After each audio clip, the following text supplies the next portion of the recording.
My neighborhood in North Carolina is the definition of safe. Gated community, manicured lawns, and neighbors who notice if your trash cans are out 10 minutes too long.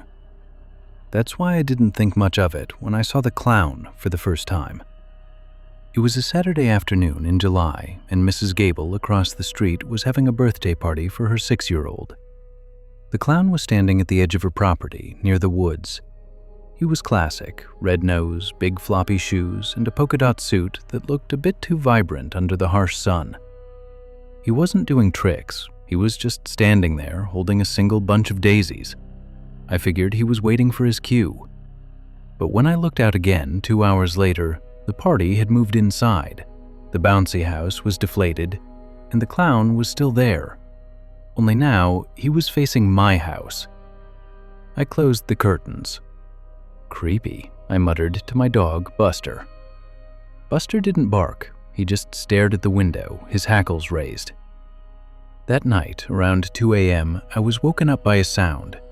It wasn't a bang or a crash, it was a squeak, the rhythmic, rubbery sound of something rubbing against glass. I crept to the living room window and pulled back the blind just an inch. He was there. He was standing on my porch, inches from the glass. He wasn't wearing the polka dot suit anymore. He was wearing black coveralls, but the head was the same, the oversized plastic clown mask with the permanent, frozen grin and the tufts of orange hair.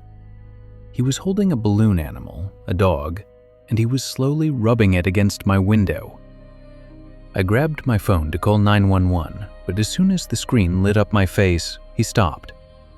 He didn't run, he just pointed at the balloon dog, then pointed at Buster, who was whimpering in the corner. Then he turned and walked calmly into the darkness of the woods. The police arrived, searched the perimeter, and found nothing but a few tufts of orange synthetic hair caught on my rose bushes. "Probably a prank, Mr. Henderson," the officer said, stifling a yawn. "Kids these days love the killer clown trend." I wanted to believe him, but the next morning I found a gift on my doorstep. It was a small cardboard box wrapped in bright primary colored paper. Inside was a Polaroid photo. It was a shot of me sleeping in my bed, taken from the perspective of my open closet door. On the back, written in colorful crayon, were the words, "You forgot to hide the key." I went into a panic. I changed the locks, installed the security system, and kept Buster inside. For 3 days, nothing happened. I started to breathe again. On the 4th night, I was watching TV when a notification popped up on my phone from my new doorbell camera. Motion detected at front door. I opened the app. The clown was there. He was sitting on my porch chair, holding a bowl of popcorn. He looked directly into the camera and waved. Then he reached into his pocket and pulled out a remote control. He pressed a button and my living room lights, the ones I was sitting under, began to flicker. He had tapped into my smart home system. "Get out!" I screamed at the door, grabbing my baseball bat. Suddenly, the TV screen changed. It wasn't the movie I was watching anymore. It was a live feed of my own backyard. The camera was positioned inside my tool shed. I watched in horror as the clown, a second one identical to the first, emerged from a hole he had dug under the shed floor. He was carrying a long, serrated knife. The clown on the porch started laughing. I could hear it through the door, a high, wheezing sound like a leaking tire.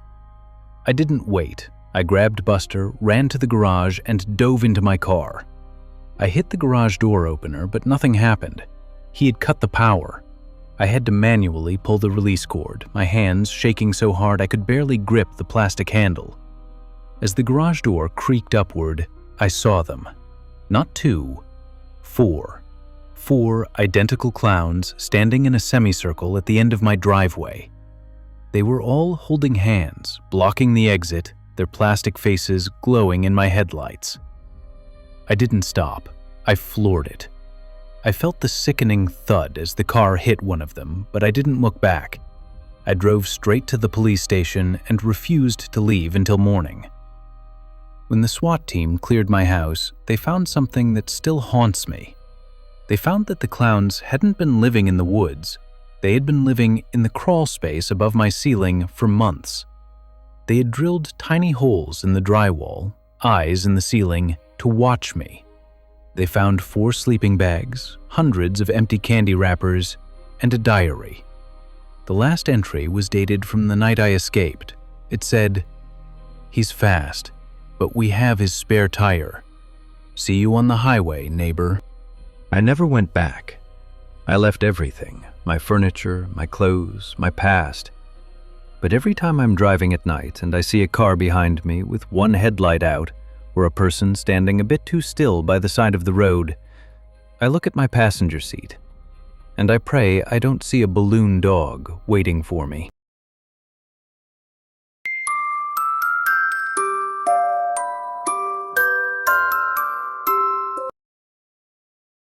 I've been a professional home inspector for 12 years. I've seen it all: black mold, crumbling foundations, and even a mummified raccoon or two. But I never had a reason to quit my job until I inspected a foreclosure in rural Ohio last October. The house was an old Queen Anne style, beautiful but neglected. The bank wanted a full report before they put it on the market. I arrived at dusk, which was my first mistake. The power was off, so I was working by the beam of my high-powered LED flashlight. Everything was routine until I got to the basement. Behind a stack of rotting firewood, I found a small wooden door leading to a crawl space under the kitchen. I checked my clipboard and sighed. I had to go in. I put on my coveralls, grabbed my camera, and slid inside on my belly. The air was stagnant, smelling of wet dirt and something sweet, like rotting cotton candy. I shined my light around the low ceiling. That's when I saw it. Tacked to the floor joists directly above my head were dozens of Polaroid photos. I stopped crawling and looked closer. Every single photo was of a child sleeping in their bed. Different children, different rooms, but the same perspective, from the floor, looking up. My stomach did a slow roll. I moved the light further into the dark corner of the crawl space. In the very back, sitting on a child's beanbag chair that looked out of place in the dirt, was a man. He was wearing a full clown costume. It wasn't a clean, bright circus outfit. It was a filthy, oversized yellow jumpsuit with giant red buttons, stained with brown streaks that I hoped were just mud. He had a mop of neon blue hair that was matted and gray with dust. His face was painted white, but the grease paint had cracked and peeled, making his skin look like it was rotting away. He didn't move. He just sat there, clutching a small, rusted music box. "Sir?" I stammered, my heart thudding against the dirt floor. I'm with the bank.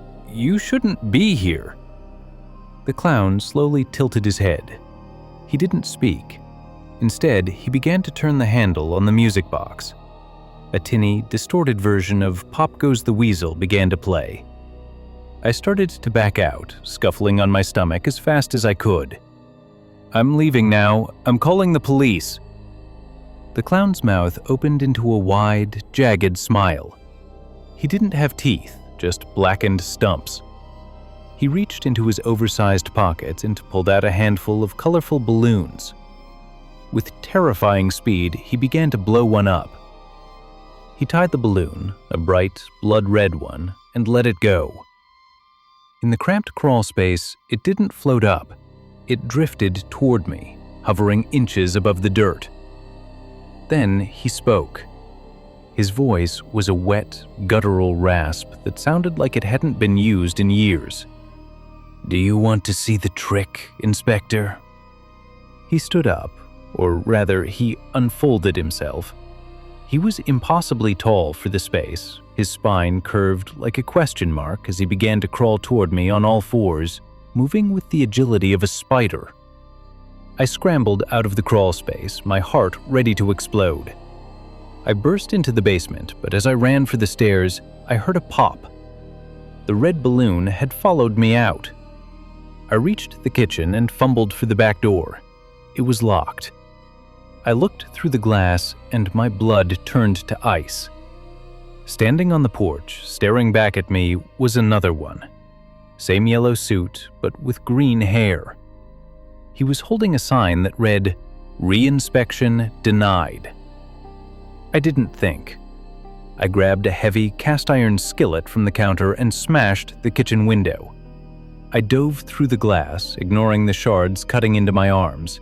I ran for my truck, the sounds of wet, heavy footsteps chasing me across the gravel. As I sped away, I looked in the rearview mirror. 3 of them were standing in the middle of the road, bathed in my red taillights. They weren't running anymore. They were just waving. Slowly, in perfect unison. The police found the house empty an hour later. No photos, no beanbag, no music box. But on the center of the kitchen floor, they found a single red balloon. Inside the balloon was a small piece of paper with my home address written on it. I sold my house the next week and moved 2 states away. I don't do home inspections anymore. I work in a bright, modern office with no crawl spaces and no basements. But sometimes, when it's late and the building is empty, I hear a faint, tinny melody coming from the air vents.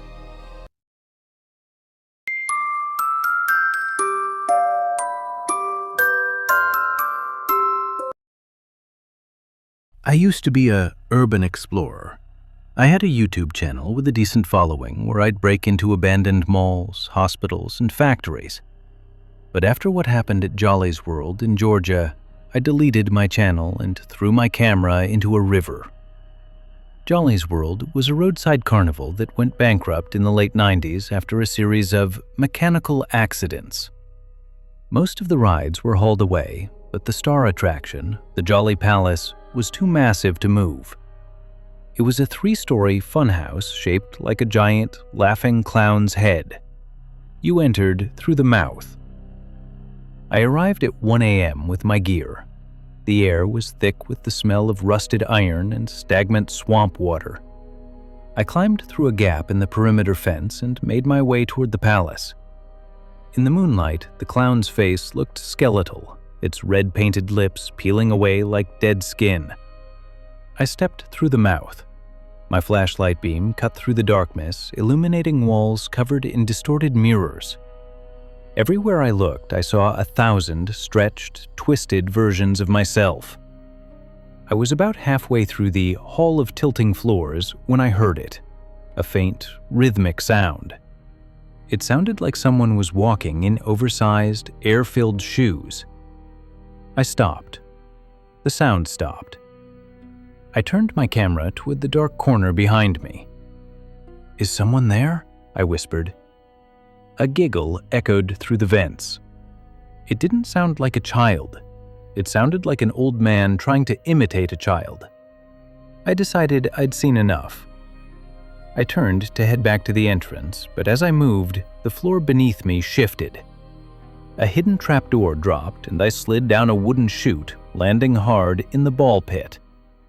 But the balls weren't plastic.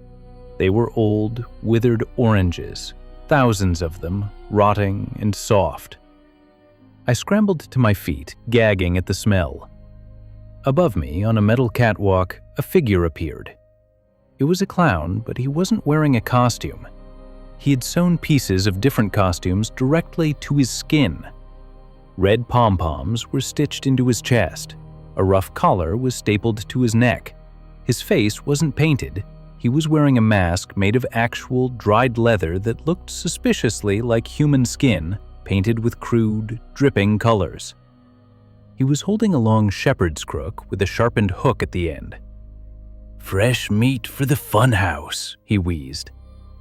He jumped from the catwalk with a grace that shouldn't have been possible. I ran. I dived through a door into the rotating barrel. The massive cylinder started to spin the moment I stepped inside, throwing me against the walls. Through the gaps in the wood, I saw him. He was standing outside the barrel, calmly turning a manual crank, laughing as I was tossed around like a rag doll. I managed to wedge my heavy tripod into the gears of the barrel. There was a sickening crunch of metal, and the cylinder lurched to a halt. I crawled out, my head spinning, and ran toward the spiral slide. I climbed the internal stairs, my lungs burning. When I reached the top floor, the brain of the clown, I found a room filled with old carnival prizes. But they weren't teddy bears, they were trophies. Wallets, shoes, glasses, and dozens of sets of car keys. There was a small TV monitor on a desk powered by a car battery. It showed a live feed of the entrance. I saw my own car parked at the fence, and standing next to my car was another clown holding a gasoline can. A hand gripped my ankle from beneath the pile of trophies. "Don't leave yet," a muffled voice said. "The show is just starting." I kicked out, my boot hitting something soft. I didn't take the slide. I ran for the emergency exit, a small window in the clown's eye. I smashed the glass with my camera and climbed out onto the ledge 30 feet above the ground. Below me, the two clowns were waiting. They were looking up, holding a giant safety net. But as I got closer, I saw the net was made of barbed wire. I looked to my left and saw a thick power cable running from the palace to a nearby utility pole. I didn't think. I jumped, grabbing the cable and sliding down like a zip line. The friction burned my palms to the bone, but the adrenaline masked the pain. I hit the ground running. I didn't go for my car. I knew it was a trap. I ran into the woods, thorns tearing at my face, and didn't stop until I hit the main highway 2 miles away. I flagged down a trucker and told him everything. When the police returned to Jolly's World, the funhouse was on fire. By the time the flames were out, there was nothing left but charred iron. They found no bodies, no trophies, no car keys, but they did find my camera. It was sitting on a stump at the edge of the woods, perfectly intact. When I got it back, I checked the last video file. It wasn't a recording of my escape. It was a 10-minute video of me sleeping in my apartment from the night before I went to the carnival. The camera had been held by someone standing right over my bed. At the very end of the video, a gloved hand reaches into the frame and tucks a strand of my hair behind my ear. "See you tomorrow, Jolly," a voice whispers. I don't go out at night anymore. I don't go to fairs, and I don't look in mirrors, because I know that to them, the world is just one big funhouse, and they're still waiting for me to take my turn on the slide.